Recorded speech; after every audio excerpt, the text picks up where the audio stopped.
Trabajaba como cajero en una gasolinera junto a una carretera en el norte de Castilla y León. Era un frío domingo de octubre, poco antes de las 5 de la tarde, casi al final de mi turno. No veía la hora de irme. El día había sido tranquilo hasta ese momento. Mientras organizaba la caja registradora, un hombre entró en la tienda.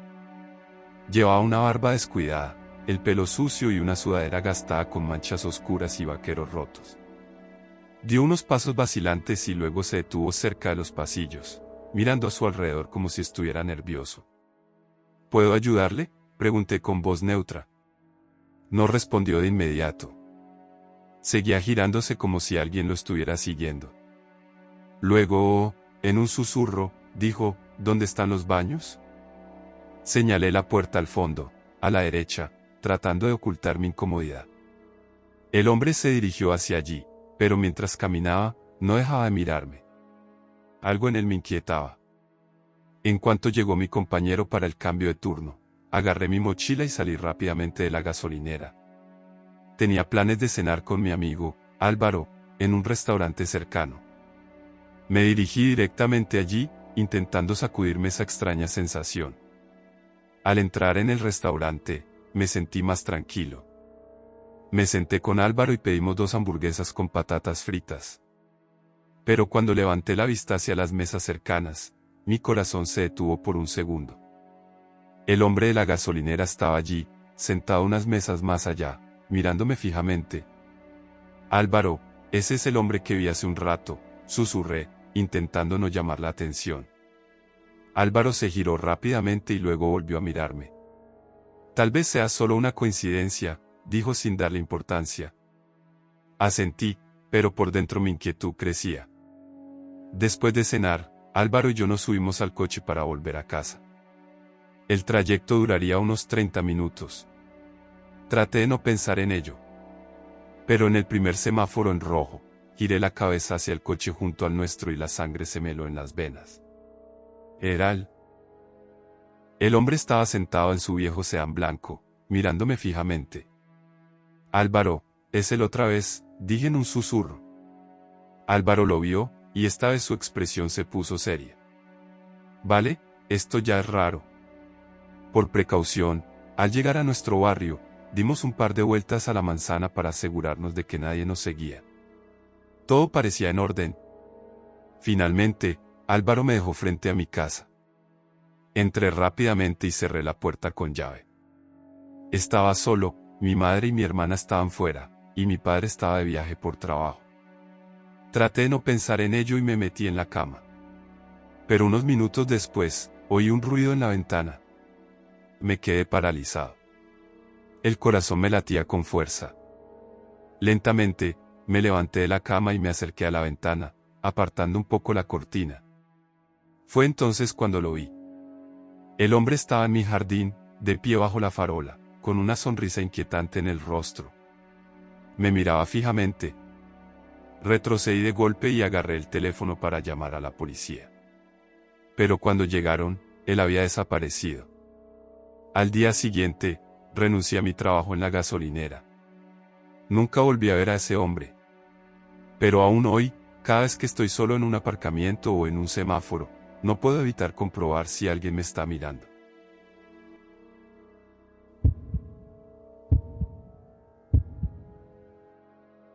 Estaba terminando mi turno de cierre en El Dainar de Miguel, un lugar donde llevaba trabajando casi un año.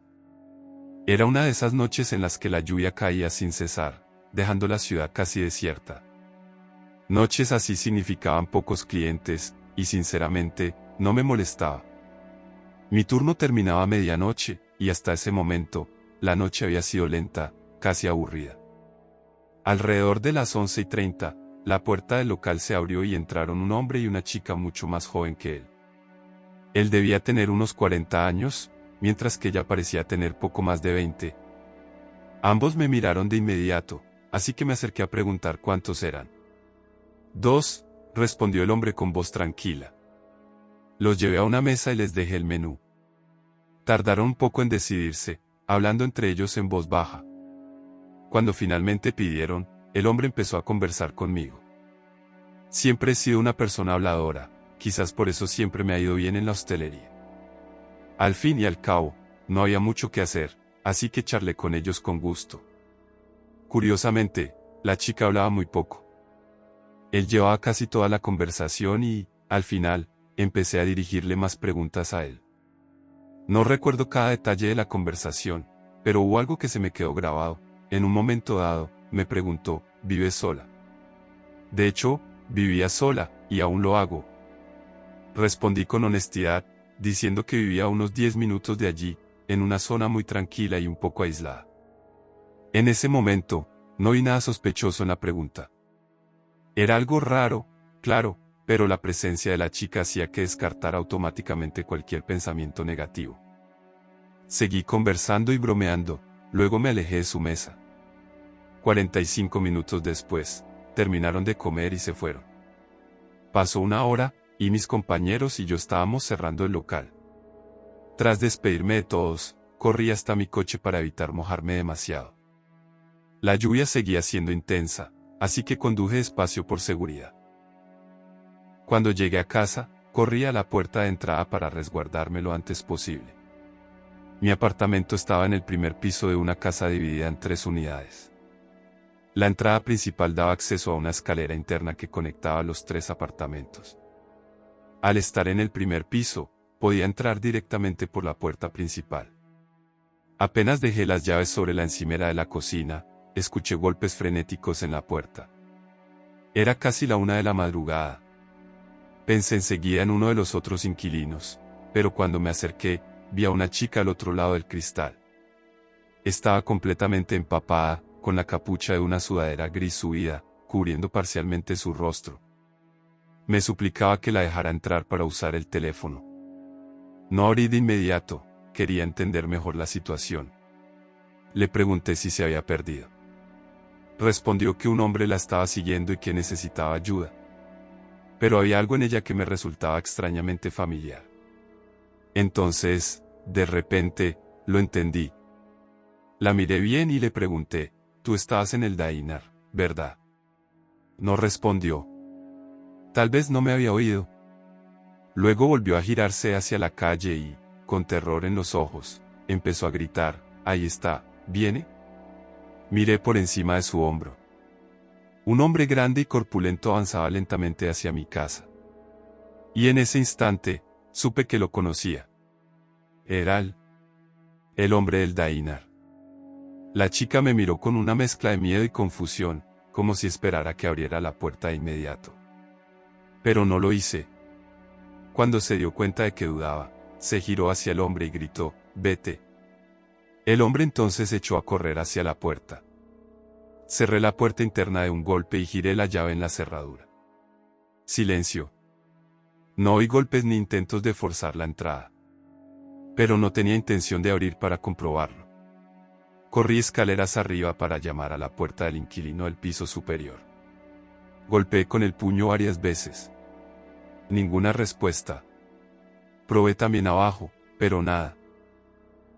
Al mirar por la ventana, confirmé lo que ya sospechaba. Ninguno de los coches de mis vecinos estaba aparcado afuera. Estaba completamente sola en casa. Regresé a mi apartamento y cerré con llave la puerta de la escalera interna. Mi corazón latía con fuerza mientras intentaba darle sentido a todo. La explicación más obvia. Era un truco para hacerme abrir la puerta. Y en ese momento, entendí por qué ese hombre me había preguntado si vivía sola. Me senté en el sofá para intentar calmarme. Afuera, la lluvia seguía cayendo. Pensé en llamar a la policía, pero no lo hice de inmediato. Después de unos minutos, decidí ir al baño para prepararme para dormir. Mientras me cepillaba los dientes, oí un ruido. Me quedé inmóvil. Alguien estaba llamando. Venía de la puerta de la escalera interna. Salí del baño y me acerqué en silencio. «¿Quién es?», pregunté con voz firme. Ninguna respuesta. Repetí los nombres de los otros inquilinos, pero nada. Entonces grité, «Si no te identificas, llamo a la policía». Otro golpe. Mi corazón se detuvo un segundo. Entonces, una voz al otro lado susurró algo. Me congelé. Tu sangre, sobre mí. El miedo me explotó en el pecho. Corrí a mi habitación, cerré la puerta con llave y cogí el teléfono. Llamé al 112 y me encerré en el armario mientras hablaba con el operador. Cada ruido me hacía saltar. La lluvia, el viento, la tormenta. 10 minutos. Me parecieron una eternidad. Luego, la voz del operador me dijo que abriera a los policías. Salí temblando y corrí hacia la puerta principal. Después de escuchar mi historia, los agentes inspeccionaron la zona. Me aconsejaron no dormir allí por unos días. No lo pensé 2 veces. Cogí una mochila con lo esencial y conduje hasta la casa de mis padres. A la mañana siguiente, volví al apartamento. Todo parecía tranquilo, hasta que mi vecino de arriba llamó a la puerta de la escalera interna. Abrí y me preguntó, ¿qué demonios es esto? Señaló algo detrás de él. Cuando miré, un escalofrío me recorrió la espalda. Había un mensaje escrito con rotulador en la puerta: gracias por el servicio, Elena. Se me heló la sangre. Después de ese incidente, no pude volver a dormir allí. Me quedé con mis padres durante semanas y luego encontré otro apartamento, no muy lejos. Mejor no arriesgarse.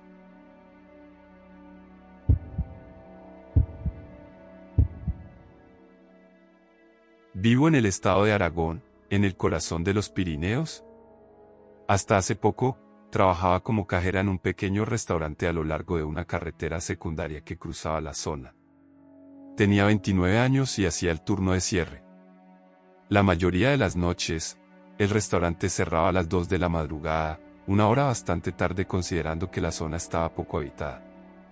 Aún así, gracias a la cercanía con la carretera, siempre había alguien que venía a comer incluso a esa hora. Como crecí en Castilla, puedo decirte que la gente aquí es diferente. En Castilla, hay una gran atención a la cortesía y la conversación. Pero aquí, la gente es amable, sí, pero no es particularmente habladora. Me parece que el aire de montaña fomenta un poco la introversión. Había trabajado como camarera en Madrid, y puedo decirte que los clientes allí eran mucho más sociables. Aquí, en cambio, la gente parece más inclinada a quedarse en su propio mundo. Esa noche, el turno de cierre se acercaba. La cocina cerraría a las 2. Aunque el restaurante se anunciaba como un lugar que cerraba a esa hora, en realidad no era bien visto si alguien pedía algo en el último minuto. Pero, como siempre, sucedía, y esa noche no fue la excepción. Solo había 2 empleados en el local, yo y el cocinero. Eran aproximadamente las 1:50 de la madrugada cuando un hombre corpulento entró solo. Llevaba pantalones demasiado altos, una camiseta gris metida dentro de una chaqueta marrón, tenía bigote y gafas. Le pregunté si quería sentarse en la barra o en una mesa, y me pidió una mesa. Seguía sonriendo, así que le devolví la sonrisa. Le di un menú y le informé que la cocina estaba por cerrar. Miró el menú por unos segundos y luego dijo que quería un café negro y unas tortitas. En ese momento, se presentó como Manuel. Su pedido era simple y no me molestó. Entré en la cocina y le pasé la orden al cocinero, que parecía un poco molesto, pero le respondí con una sonrisa, como para decirle que lo entendía. Al salir de la cocina, Manuel me hizo una señal para llamar mi atención. Se acercaba a mí con un aire algo extraño para esa hora y comenzó a hablar. Me preguntó si era de la zona y empezó a quejarse de las obras en la carretera. Le respondí que sí, que era de allí, y le expliqué que esas obras se debían al intenso frío del invierno. Hablamos de cosas triviales, pero cuando empezó a preguntarme detalles sobre mi vida privada, sentí que estaba intentando coquetear. No me molestó, estaba acostumbrada a esas situaciones desde que trabajaba en Madrid. Como Manuel era el último cliente de la noche, el cocinero salió a llevarle el plato. Tomé su pedido y me acerqué a la mesa. Una vez que terminó de comer, le llevé la cuenta para que entendiera que estábamos cerrando. Pagó con tarjeta y luego se fue. El cocinero se encargó del cierre del local, así que mientras limpiaba su mesa y recogía mis cosas, me despedí del otro empleado y salí hacia mi coche. En el aparcamiento había 3 coches, el mío, el del cocinero y un tercero que no lograba explicarme. Era un coche antiguo, quizá un Toyota o un Honda, no podía distinguirlo. Tampoco podía ver si había alguien dentro, ya que tenía los cristales oscuros. Me pregunté si sería el coche de Manuel. Subí a mi coche e inicié el viaje a casa, que duraba unos 20 minutos. Después de unos minutos, escuché un sonido extraño en el tablero, se encendió la luz de advertencia de presión de los neumáticos. Me entró el pánico. Nunca había cambiado un neumático y nunca había llamado a la asistencia en carretera. Todavía estaba lejos de casa y la presión de la rueda bajaba rápidamente. De 20 cayó a 10 en un instante. Luego, empecé a sentir no solo el volante temblar, sino todo el coche vibrar. Tenía que detenerme.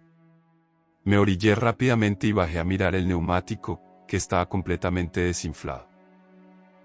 De repente, como si se hubiera activado un interruptor, un par de faros se encendieron en la carretera y se acercaron a mí, reduciendo la velocidad hasta detenerse. Me apresuré a entrar en el coche y cerré la puerta. No sabía realmente qué hacer. Luego, hubo un golpe suave en la ventanilla. Miré hacia arriba y vi a Manuel, el hombre del restaurante. Me saludó con una sonrisa. ¿Llevaba guantes? Para aclararlo, usaré un nombre falso para mí misma, pero me llamó por mi nombre, Carmen, ¿estás bien? Riéndose, como si fuera una coincidencia, sentí de inmediato un nudo en el estómago. Sabía que lo había hecho a propósito. No soy tan ingenua. Me hizo un gesto para que bajara la ventanilla. La bajé solo unos centímetros, lo suficiente para hablar sin abrirla demasiado. Me preguntó si necesitaba ayuda. Le dije que tenía un neumático pinchado. Fingiendo no entender, me preguntó cuál era. Le señalé el trasero del lado del pasajero. Se dirigió hacia el otro lado del coche, y en ese momento, tomé mi teléfono y marqué el 112. Dejé el teléfono sobre mi regazo mientras Manuel volvía a mi lado. Me sonrió con esa sonrisa inquietante, diciendo que sabía cómo cambiar un neumático. Me pidió que saliera del coche, pero le respondí que estaba esperando a mi novio, que venía a ayudarme. Mientras ocurría todo esto, escuchaba la voz del operador del 112, pero no lo suficientemente fuerte como para que Manuel la oyera. Intenté hacerle entender la situación sin ser demasiado obvia. Al final, dije que no sabía cómo había pasado, pero que esperaba a mi novio. Gracias por ofrecer su ayuda, señor. Se quedó quieto un momento, con una expresión menos amigable, y luego se alejó de la ventanilla. Aproveché ese instante para susurrarle al operador que ese hombre me había pinchado el neumático y estaba tratando de hacerme salir del coche. El operador me preguntó dónde estaba y rápidamente abrí el mapa en mi teléfono para darle el nombre de la carretera donde me había detenido. De repente, el estruendoso sonido de vidrios rotos a mi izquierda me hizo gritar mientras los fragmentos caían sobre mi regazo. Grité con todas mis fuerzas al hombre: «Estoy hablando con la policía». «Es la policía». Le mostré la pantalla del teléfono. Miró la pantalla, luego metió la mano en el coche. Volví a gritar, sollozando, temiendo que fuera a agarrarme o estrangularme, pero en su lugar, tomó mi teléfono y lo lanzó a la carretera. Luego corrió hacia su coche y desapareció rápidamente en la oscuridad. Escuché el sonido inconfundible de las sirenas de la policía en la distancia y empecé a llorar de alivio al darme cuenta de que se acercaban. Salí del coche y agité los brazos hasta que vi las luces intermitentes girar desde la carretera principal a la secundaria. Poco después, llegó un segundo coche de policía, luego un tercero. Durante todo esto, encontraron mi teléfono, completamente destrozado, y describí al hombre y su coche a los agentes, señalando la dirección en la que se había ido. Uno de los agentes se dirigió en esa dirección, mientras que los otros difundían la información por radio. Fueron los policías más amables que he conocido. Me cambiaron el neumático y uno de ellos me escoltó hasta casa. Nunca volví a trabajar en ese restaurante después de esa noche.